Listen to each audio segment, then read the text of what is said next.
Dans la ville du Cap, en Afrique du Sud, la flambée des loyers pousse de plus en plus d'habitants à occuper illégalement des bâtiments abandonnés. Cette situation résulte de l'explosion du tourisme et de l'accès au logement de plus en plus difficile pour les ménages modestes.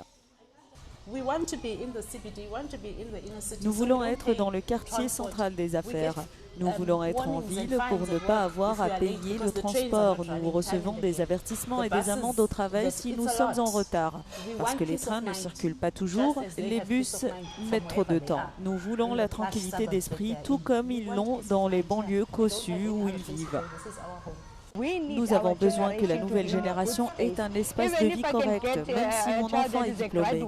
Il n'aura pas forcément un état d'esprit positif s'il grandit dans un endroit où il n'y a aucun service. Au moins, le quartier central des affaires offre suffisamment de services pour nos enfants. C'est pourquoi je suis ici en tant que parent pour m'assurer que mes enfants aient de meilleures conditions de vie.